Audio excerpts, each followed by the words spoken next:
Dear friends, नमस्कार।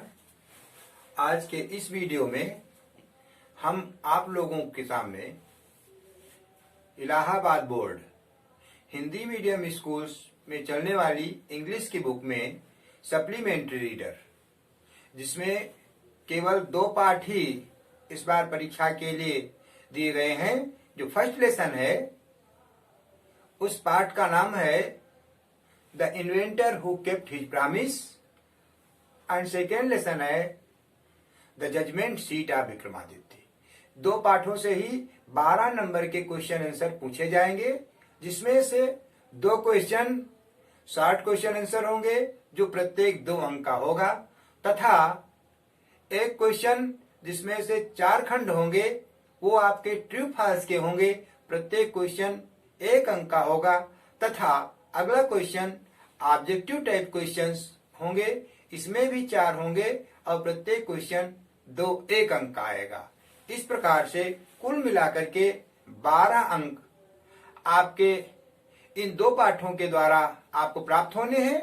यदि आपने हमारे इस वीडियो को व्यवस्थित रूप से देखा तो निश्चित रूप से ऐसा विश्वास दिलाता हूं कि आप इन 12 में 12 अंकों को अनिवार्य रूप से प्राप्त कर लेंगे, इसमें किसी प्रकार का भी संदेह नहीं है।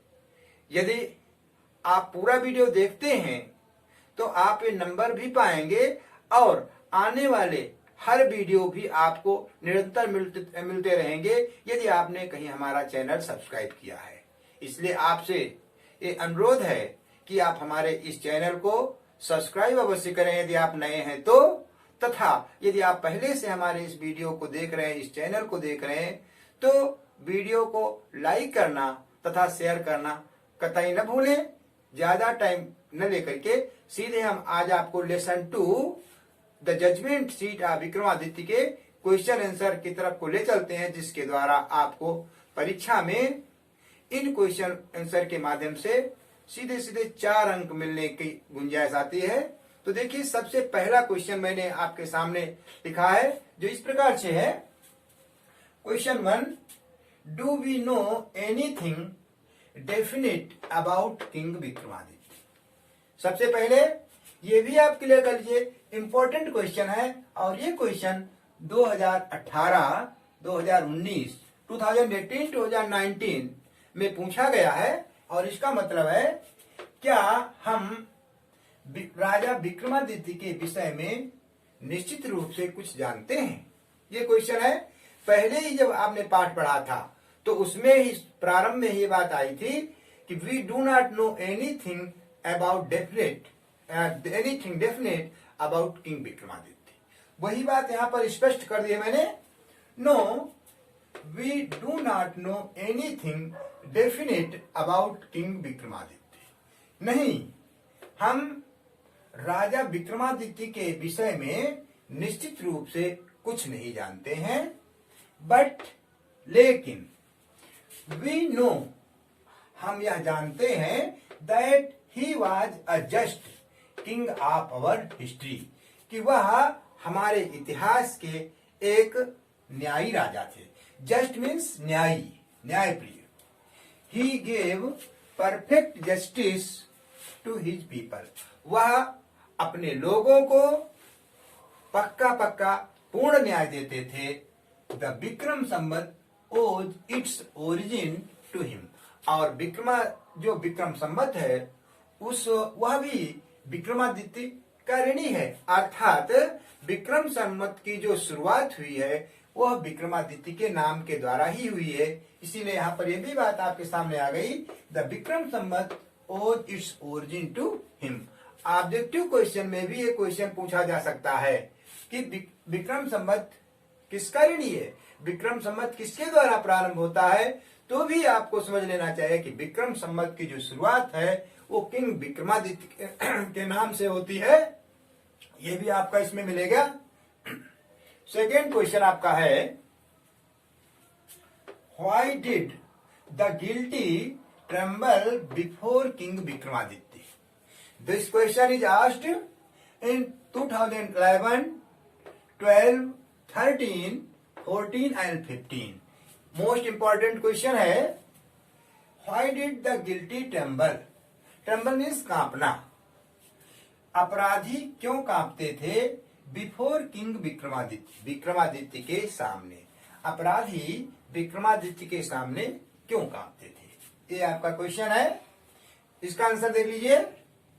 The guilty trembled before king Vikramaditya. अपराधी राजा विक्रमादित्य के सामने कांपते थे। बिकॉज दे न्यू, क्योंकि वे जानते थे। नो की सेकेंड फॉर्म न्यू। वे जानते थे that Kings eyes would look straight into their guilt, कि राजा की आंखें सीधे उनके अपराध को देखती हैं, सीधे उनके दोष को देखती हैं। He will certainly punish them, वह अवश्य उन्हें दंडित करेंगे। और इस प्रकार से आपका थर्ड क्वेश्चन है। एक चीज ध्यान रखिए, this question is most important for this examination.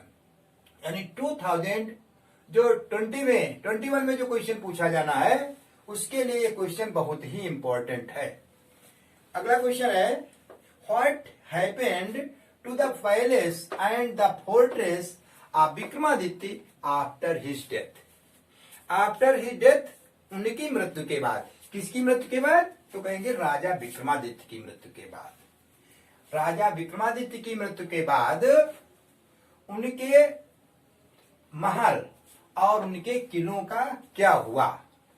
ये क्वेश्चन भी 2011, 12 एंड 18 में पूछा गया है और इस बार पुनः आने की संभावना है।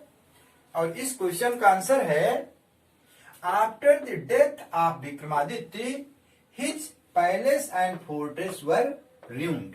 ruined मीन्स खंडहर बन जाना, खंडहर। विक्रमादित्य की मृत्यु के बाद में उनका महल और उनके किले खंडहर बन गए। The ruins were heaped up and covered with grass, dust and trees. ये खंडहर मिट्टी, घास और पेड़ों से ढक करके मिट्टी के ढेर बन गए। The ruins were turned into a pasture land. तथा ये जो खंडहर हैं यह एक चरागाह में परिवर्तित हो गए। इस प्रकार से क्वेश्चन थर्ड पूरा हुआ। अब देखिए क्वेश्चन 4 आपके सामने है। 4 है, why is Vikramaditya called the greatest जज ऑफ हिस्ट्री? देखिए मोस्ट इंपॉर्टेंट क्वेश्चन है। मतलब है, why is Vikramaditya called? Vikramaditya को क्यों पुकारा जाता है, क्यों कहा जाता है द ग्रेटेस्ट जज, महानतम न्यायाधीश ऑफ हिस्ट्री, इतिहास का? अर्थात इस क्वेश्चन का मतलब है विक्रमादित्य को इतिहास का महानतम जज क्यों कहा जाता है। ये क्वेश्चन 2011, 12, 14, 15, 16 एंड 20 देखिए कई वर्ष में बराबर पूछा जा रहा है। अर्थात मोस्ट इंपॉर्टेंट क्वेश्चन है, इस बार भी परीक्षा में आ सकता है। इसका आंसर देख लीजिए, वेरी इजी वे में लिखा गया है। Vikramaditya is called the greatest जज ऑफ हिस्ट्री। विक्रमादित्य को इतिहास का महानतम जज कहा जाता है, या विक्रमादित्य को इतिहास का महानतम न्यायाधीश कहा जाता है। बिकॉज ही गेव, बिकॉज क्योंकि, ही गेव वह देते थे perfect justice to his people, क्योंकि वह अपने लोगों को, हिज पीपल अपने लोगों को पूर्ण न्याय देते थे, पक्का न्याय देते थे। He was never deceived, deceived means धोखा खाना। ही वॉज नेवर डिसीव्ड, उन्होंने कभी भी धोखा नहीं खाया था। Nor he ever punished any innocent, और इतना ही नहीं, ना ही वह कभी किसी निर्दोष को दंडित किए थे। अर्थात उन्होंने कभी भी धोखा नहीं खाया था, ना ही कभी उन्होंने किसी निर्दोष को दंडित किया। एक इस आपका वर्ड लिखा इनोसेंट, इनोसेंट मीन्स होता है निर्दोष। नेक्स्ट क्वेश्चन आपका आता है, what did the village boys find in the pasture. Pasture means चरागाह, ग्रास लैंड, मीडो, कुछ भी कह सकते हैं। What did the village boys find, गांव के लड़कों ने क्या पाया, इन द पास्चर, चरागाह में। गांव के लड़कों ने चरागाह में क्या पाया। 2013, 15, 17 एंड 20 में एक क्वेश्चन पूछा गया है। इसका आंसर है, the village boys use to carry their cows to graze in the pasture land. अर्थ क्लियर कीजिए। The village boys use to carry their cows, गांव के लड़के अपनी गायों को ले जाया करते थे। To graze in the pasture land, graze means चरने के लिए, इन द पास्चर लैंड चरागाह में, घास के मैदान में, ग्रासी फील्ड में। अर्थात गांव के लड़के अपनी गायों को चरने के लिए चरागाह में ले जाया करते थे। There they got enough time for fun, enough means पर्याप्त, वहां वे खेलने के लिए पर्याप्त समय पाते थे। Once they found a playground in the pasture, एक बार उन्होंने चरागाह में एक खेलने का मैदान पाया। एक चीज हम आपको यह भी ध्यान रहना चाहिए कि जो आपका एक क्वेश्चन आंसर है, इस क्वेश्चन का आंसर लिखने के लिए आपको 25 और 30 वर्ड्स की आवश्यकता होती है। यदि आपने इस क्वेश्चन को बहुत ही शॉर्ट वे में लिख दिया, अर्थात इसका आंसर केवल है they found the playground in the pasture, आपका ये आंसर तो पूरा है, लेकिन रियल में जो लिमिट आपकी दी गई है वो वर्ड लिमिट आपकी कम पड़ जाएगी। हमें यह भी ध्यान रखना है कि जिस प्रकार से क्वेश्चन जितने लिमिट में दिया जाए, पूछा जाए, हमको उतने लिमिट में ही आंसर देना चाहिए। तो इसलिए जब आप इतना जोड़ करके आप इसमें लिखेंगे तो आपके वो वर्ड लिमिट भी कंप्लीट हो जाएगी और आप पूरे 2 मार्क्स के अधिकारी हो जाएंगे। तो इसलिए इसको भी ठीक से याद करें। और इसके बाद में question number 6, what changes did the village boys notice in the boy after he sat on the mount. What changes did the village boys notice, गांव के लड़कों ने कौन सा परिवर्तन देखा। नोटिस मीन्स देखना, ध्यान देना। द बॉय, लड़के में, after he sat on the mount, जब वह टीले पर बैठ गया था। माउंट मीन्स टीला, ग्रासी लैंड। इसका आंसर देख लीजिए। The boy who sat on the mount became grave and serious, वह लड़का जो टीले पर बैठा था वह गंभीर बन गया था, सीरियस हो गया था। His tone and manners were so strange and impressive, उसकी वाणी, टोन मीन्स वाणी, आवाज, एंड मैनर्स, और उसके तौर तरीके, वर सो स्ट्रेंज, इतना अद्भुत हो गए थे, विचित्र हो गए थे, एंड इम्प्रेसिव, और प्रभावशाली हो गए थे, that and other village boys were little frightened, कि जो दूसरे गांव के लड़के थे वे थोड़ा भयभीत हो गए थे। इस प्रकार से ये क्वेश्चन 6 हो गया। और इस क्वेश्चन 6 के बाद में क्वेश्चन नंबर 7 भी देखिए, बहुत इंपॉर्टेंट क्वेश्चन है। Question 7, what did the first angel ask to the king when he was about to sit on the throne. Throne means सिंहासन। What did the first angel ask to the king? पहले देवदूत ने राजा से क्या पूछा? When he was about to sit on the throne, जब वह सिंहासन पर बैठने वाला था। What did the first angel ask the king when he was about to sit on the throne? Throne क्या है, पर स्पेलिंग क्लियर कर लीजिए, THRONE। What did the first angel ask the king when he was about to sit on the throne?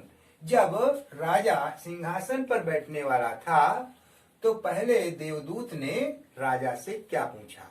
आपको ये भी बता दें, एक क्वेश्चन ऑब्जेक्टिव में आपका आ जाता है या ट्रू फॉल्स में आता है कि जजमेंट सीट ऑफ विक्रमादित्य को कितने देवदूत रोके हुए थे, पकड़े हुए थे। तो इसका आंसर है the judgement seat of Vikramaditya was supported by 25 stone angels. यानी हमको ये भी पता होना चाहिए कि विक्रमादित्य के न्याय सिंहासन को 25 देवदूत पकड़े हुए थे, और जो ये इसका जो इनका न्याय सिंहासन था वो स्टोन का बना हुआ था। क्योंकि आपका जो ऑब्जेक्टिव क्वेश्चन होगा तो उसमें तो बता देते हैं लोहे का था या सोने का था या आयरन का था या कहते हैं स्टोन का था, तो आपका स्टोन का था और इसको 25 एंजल सपोर्ट किए हुए थे। तो अब इसका आंसर है when the king was about to sit on the throne, जब राजा सिंहासन पर बैठने वाला था, the first angel asked, तो पहले देवदूत ने पूछा, had he never desired to rule over the kingdoms of other kings, क्या उसने कभी दूसरे राजाओं के राज्य पर शासन करने की इच्छा तो नहीं की है। बस इतना ही लिखने के बाद में आपकी लिमिट भी पूरी हो जाती है और आपका आंसर भी कंप्लीट हो जाता है। नेक्स्ट क्वेश्चन 8, लास्ट क्वेश्चन भी है, why was Vikramaditya praised by one and all. Why is Vikramaditya praised, praised means प्रशंसा किया जाना। विक्रमादित्य की प्रशंसा क्यों की जाती है, बाय वन एंड ऑल, सभी के द्वारा विक्रमादित्य की सभी प्रशंसा क्यों करते हैं। ये क्वेश्चन 2011, 12, 15 एंड 17 में पूछा गया है और इस बार भी इस क्वेश्चन को पूछे जाने की बहुत बड़ी संभावना है, इसलिए बहुत ही व्यवस्थित रूप से इसको याद कर लें। आंसर देखिए, the king Vikramaditya gave perfect judgement, राजा विक्रमादित्य पूर्ण न्याय देते थे। ही वॉज नेवर डिसीव्ड, उन्होंने कभी भी धोखा नहीं खाया। Not did he इवर punish the wrong man, ना ही कभी उन्होंने गलत आदमी को दंडित किया, अर्थात ही ऑलवेज पनिश्ड द गिल्टी, वो हमेशा ही अपराधी व्यक्ति को दंडित करते थे, कभी भी उनसे त्रुटि नहीं होती थी। Therefore he was praised by one and all, और इसी कारण से वह सभी के द्वारा प्रशंसित थे, सभी उनकी प्रशंसा करते थे। और इस क्वेश्चन के द्वारा आपके 8 क्वेश्चंस के द्वारा ये लेसन कंप्लीट हो गया है। अब मैं जरूर अपेक्षा करता हूं कि आपने हमारे इस 8 प्रश्नों को ठीक से देखा, ठीक से अपनी कॉपी पर लिखा और समझा, तो निश्चित रूप से ये आपको बेहतर से बेहतर अंक दिलाने में समर्थ हो जाएंगे। तथा ये भी अपेक्षा है कि यदि आप निरंतर हमारे वीडियोज को देखते रहेंगे तो परीक्षा में चाहे कैसा भी क्वेश्चन आए, चाहे वो फर्स्ट पेपर से रिलेटेड हो, अर्थात टेक्स्ट बुक से संबंधित हो अथवा ग्रामर से संबंधित हो, कोई भी क्वेश्चन आपका मिस नहीं होगा, अनिवार्य रूप से आप कर लेंगे, मैं ऐसा विश्वास करता हूं। और इसी क्वेश्चन के बाद में आज का अपना ये वीडियो समाप्त करता हूं। धन्यवाद।